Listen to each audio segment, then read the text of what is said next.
우리 소망부 친구들이 있는데, 소망부 예배는 우리 본래는 유치부 공가를 사용해서 예배를 사용합니다. 그래서 아이들을 교육할 때는 온 몸으로 말씀을 기억하라고 몸으로 말씀 제목을 기억하는데, 우리 소망부 친구들도 저와 함께 매주 온몸으로 말씀을 표현하고 있습니다.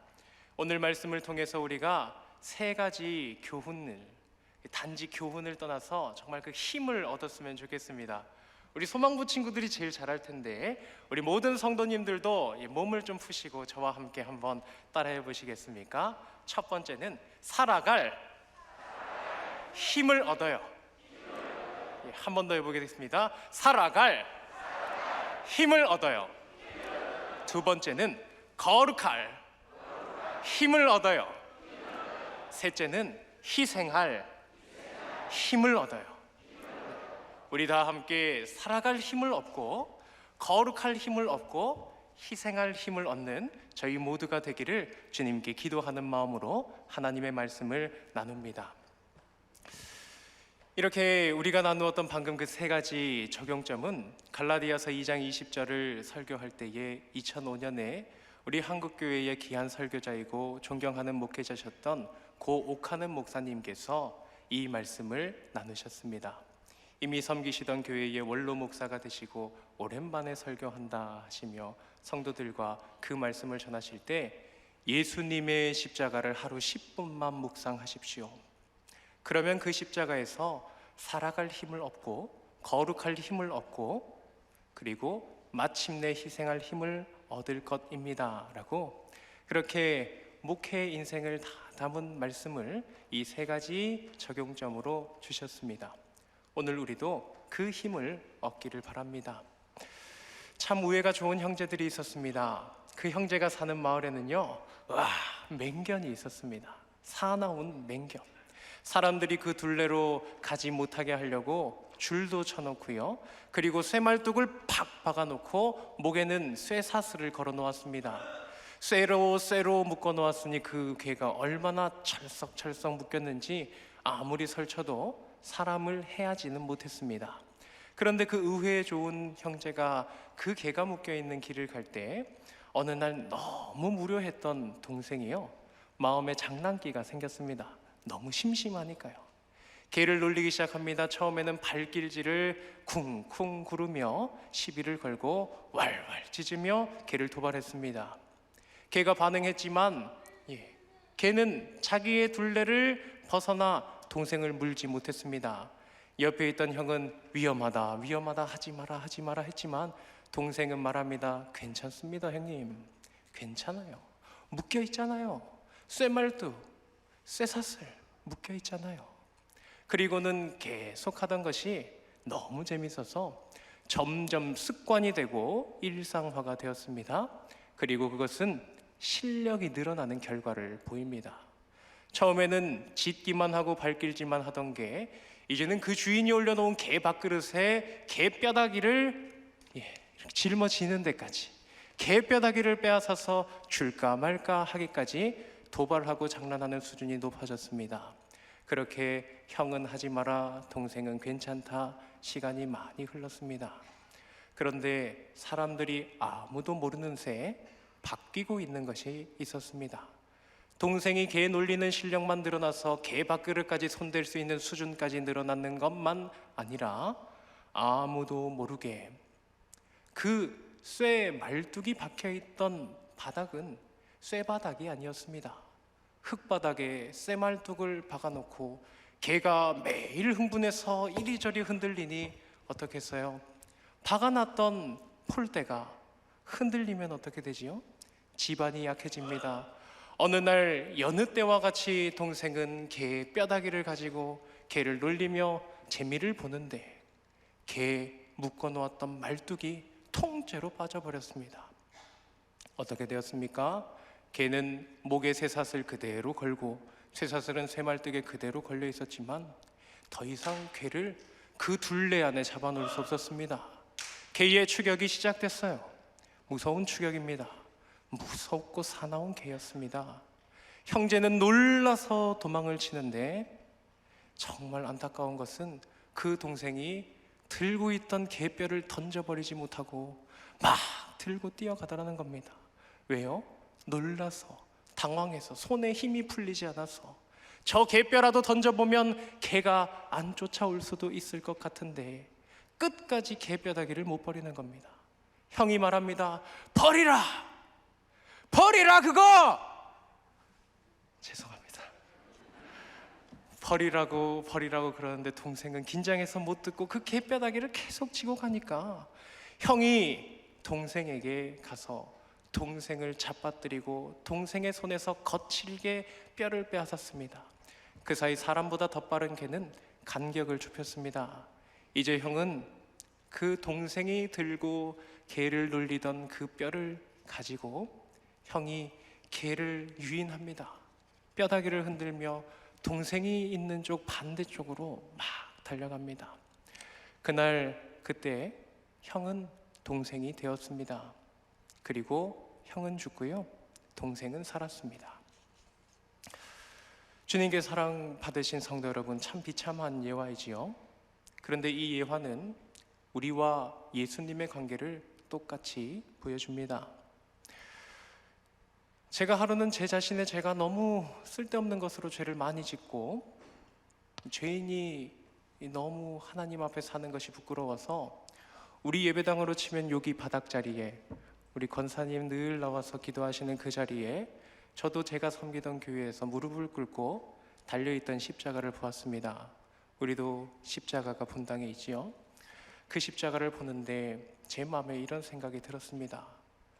저기가 내 자리인데, 내가 저기 달렸어야 하는데 이 죄인은 여기 있고 주 예수 그리스도께서 저기 달려 계시는구나.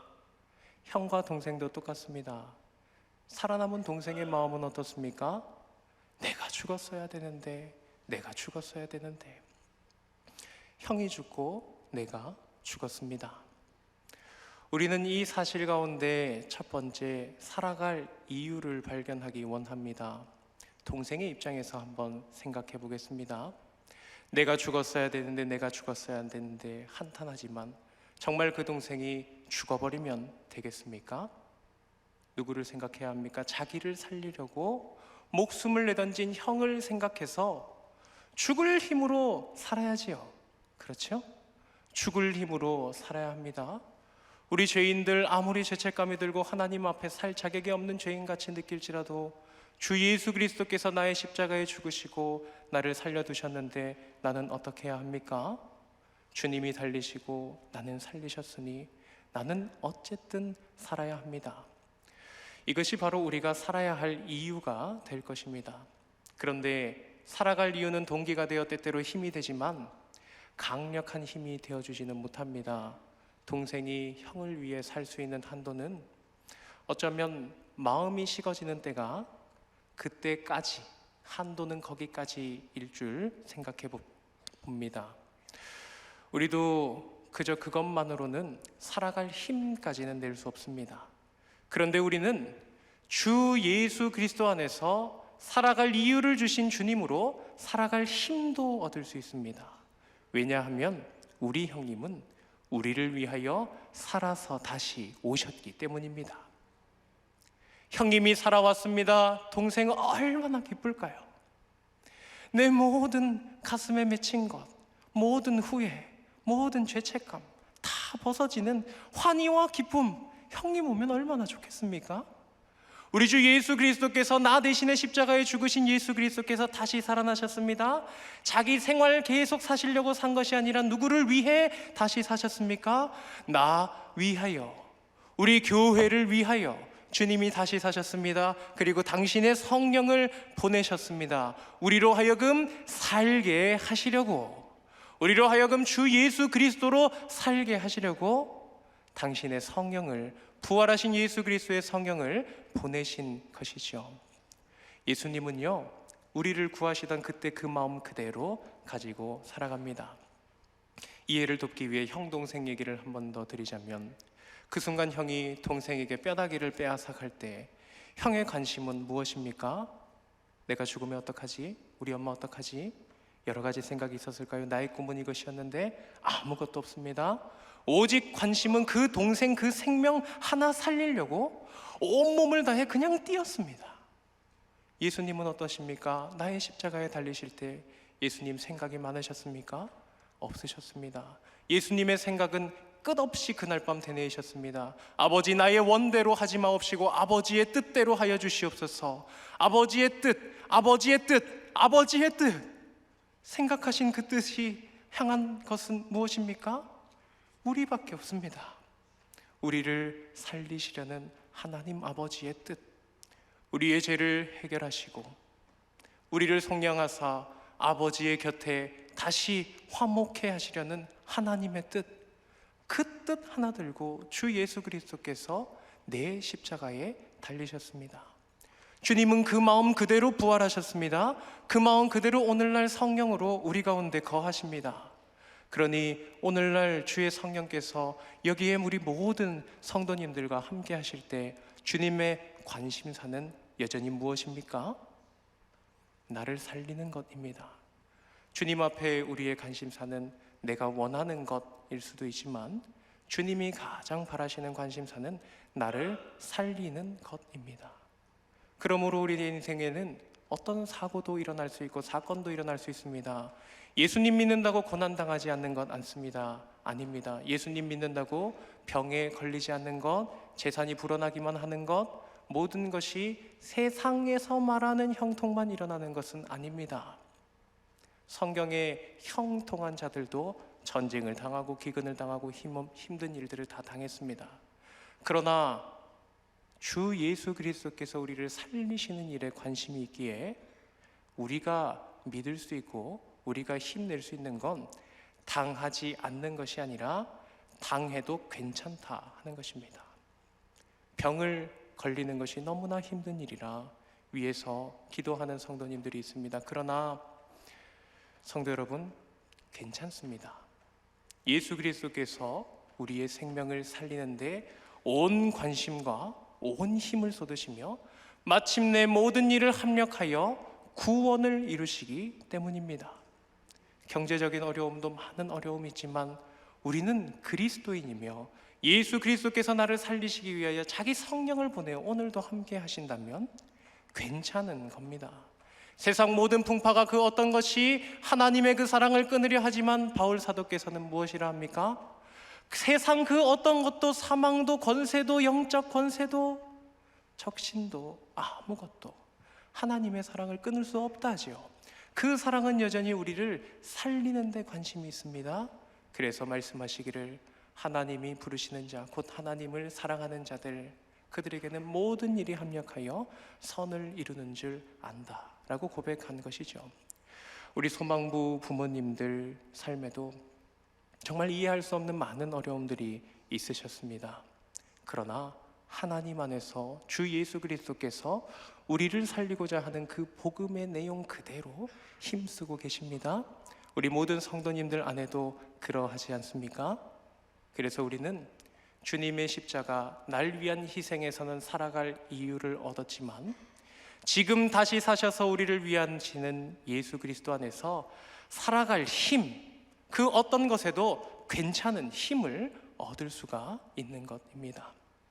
계속해서 이 십자가를 바라봅니다. 저 십자가가 있는 이유는 무엇입니까? 저기가 내가 달려야 할 십자가였습니다. 왜냐하면 저 십자가는 예수 그리스도의 십자가라고 부르지만 예수 그리스도 때문에 생긴 십자가가 아니었기 때문입니다. 내가 살았고 내가 살아서 지은 그 죄 때문에 생긴 십자가입니다. 그렇기 때문에 그 십자가에는요, 내 손이 박혀야 되는 자리, 내 발이 박혀야 되는 자리인데 예수님이 박히시고 예수님의 손과 발, 그리고 그 밑에 똑똑똑 혹은 주르륵 흘러야 할 고여있는 피들은 다 누구의 피입니까? 다 내 피였습니다.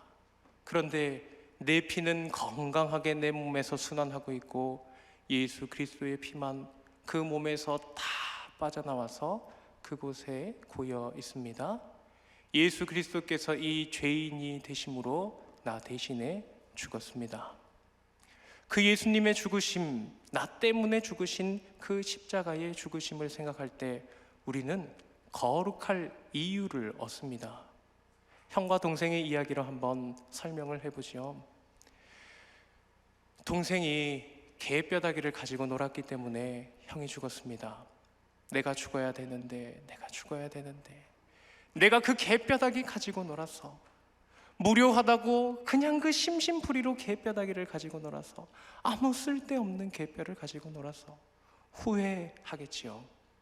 형을 사랑한다면 당연히 후회하지 않겠습니까? 그리고 형을 사랑한다면 형을 죽게 만드는 잘못한 그 일을 미워하고 그 일을 한 자기를 미워할 것입니다. 그런 것처럼 우리가 예수 그리스도를 못 받게 한 죄는 어떤 죄들입니까? 우리 성도님들은 어떠신지 모르겠지만 적어도 저는 대의 명분을 위해 죄를 지어본 경험이 생각이 안 납니다. 죄를 왜 지었나? 평안할 때 죄를 지었습니다. 누구 가족 한 명 정말 살려보고 싶을 때는 제가 여기 엎드려서 기도했습니다. 하나님, 내 생명을 드리겠습니다. 그래서 저는 목회자의 길을 걸었습니다. 그런데 그 기도의 응답을 받고도 평안하니까 죄가 다시 생각났습니다. 저는 심심하면 죄가 생각났고 무료하면 죄를 지었습니다. 그냥 저의 죄가 개뼈다귀였던 것입니다. 그런 개뼈다귀 같은 죄 때문에 예수 그리스도께서 저기 나의 십자가에 달리셨던 것입니다. 그러므로 저도 생각합니다. 내가 지은 죄들을 미워해야 한다. 죄 지은 나를 미워해야 한다. 그런데 이게 다만 생각으로 그치는 것은 죄악된 이 본성은 죄를 사랑하고 있더라고요. 죄를 즐기고 있더라고요. 남에게 보이지 않는 죄들을 품고 보이지 않고 계속 가지고 즐기며 살아가려고 지키며 살아가더라고요. 그래서 생각하고 기도했습니다. 거룩할 이유, 우리 주 예수 그리스도를 죽게 한 그 죄를 버려야겠다. 그리고 기도하였습니다. 하나님, 죄를 버리게 도와주시옵소서. 참 어렵습니다. 매일을 죄와 싸워야 합니다. 그러나 우리에게는 확실한 이유가 있습니다. 그리고 우리에게는 여전히 역시나 살아갈 이유가, 살아갈 힘이 되었던 것처럼 주 예수 그리스도의 성령이 우리와 함께 하셔서 성경에 말씀하시기를, 로마서 6장에 너희는 주 예수 그리스도와 함께 죽으심과 연합하여 세례를 받았다. 죄에 대하여 죽은 자가 되었다. 예수님이 나 대신에 십자가에 못 박혀 죽으실 때 나는 살았지만 내 죄는 거기 예수님과 함께 십자가에 못 박혔다 라고 말씀하시며 우리로 하여금 죄에서 자유롭도록 만드셨다 라는 것을 선포하셨습니다. 그래서 우리는 거룩할 이유를 성령 안에서 거룩할 힘으로 바꿀 수 있습니다. 성령께 간구하십시오. 주님, 내게 개뼈다귀 같은 이 죄가 있다면, 누구를 살리기 위한 것도 아니요 그저 나의 무료함을 달래기 위해 즐겼던 모든 죄가 있다면, 예수 그리스도께 성실히 헌신하는데 방해됐던 죄가 있다면, 예수님을 섬기고 모든 것을 다 하는데 방해됐던 그 어떤 것이 있다면, 세상 죄는 아닐지라도 하나님 앞에 하나님과 친밀하게 하지 못하는 것이 있다면 버리게 하소서. 개뼈다귀 같은 내 죄를 버리게 하소서. 성령으로 충만하게 하소서. 거룩할 힘을 가지고 성령으로, 부활하신 예수 그리스도의 성령과 동행하시는 우리 모든 성도님들 되시기를 바랍니다. 끝으로 우리에게는 희생할 이유가 있습니다. 주 예수 그리스도께서 우리의 십자가에 못 박히셨다라고 말씀을 드렸죠. 우리는 이런 찬양을 합니다. 갈라디아서 2장 20절의 말씀을 가지고 내가 그리스도와 함께 십자가에 못 박혔나니 그런즉 이제는 내가 사는 것이 아니요 오직 내 안에 그리스도께서 사시는 것이라.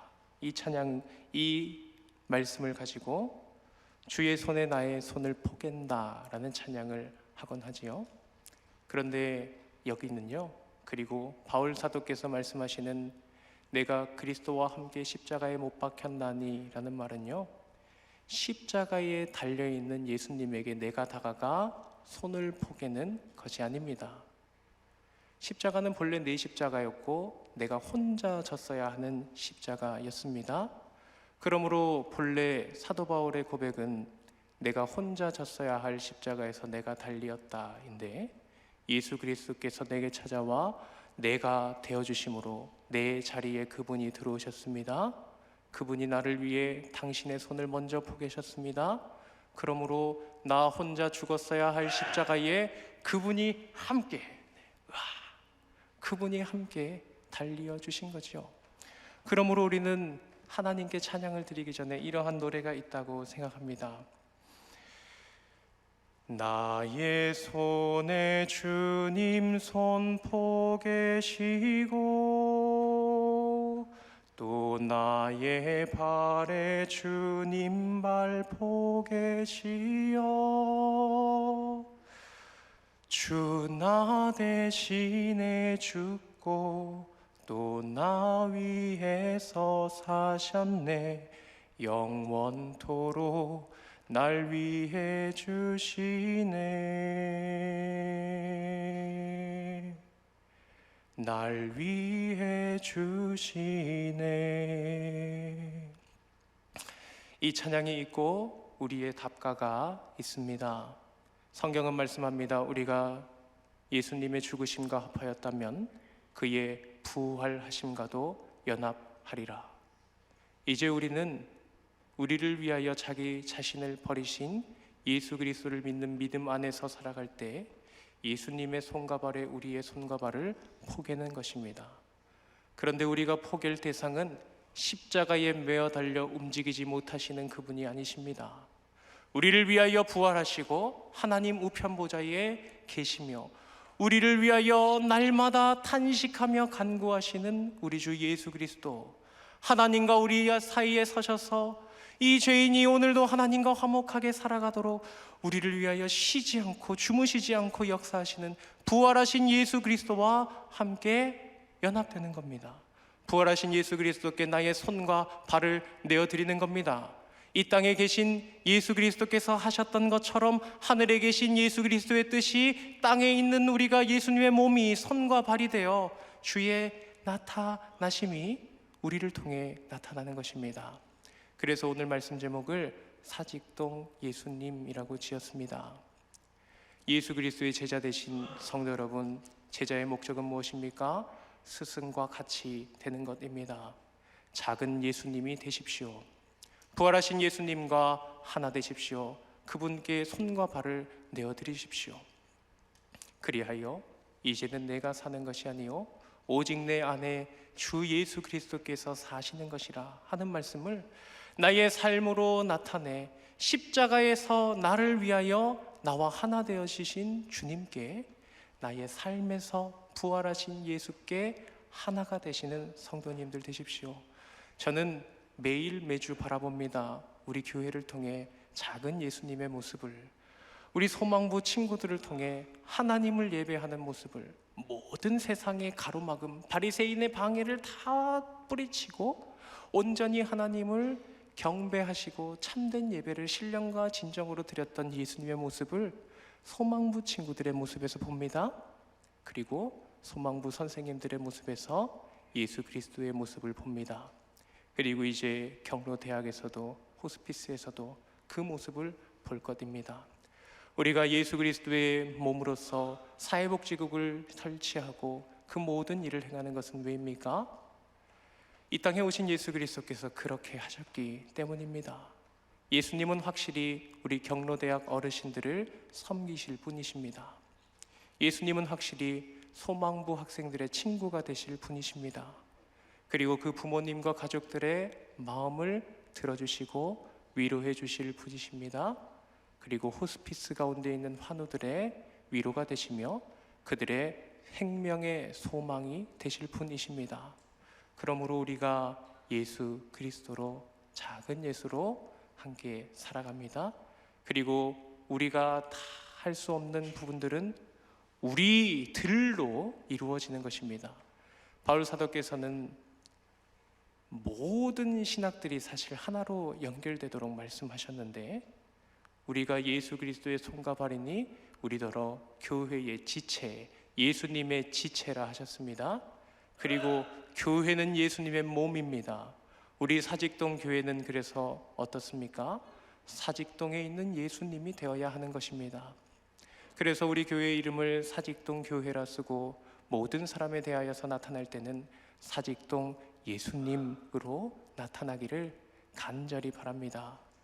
우리 모든 성도님들 개개인이, 그리고 우리 공동체, 우리 사직동 교회가 사직동 예수님을 이 사직동 지역 가운데, 이 부산 지역 가운데 예수님으로 사역하는 교회가 되기를 바랍니다.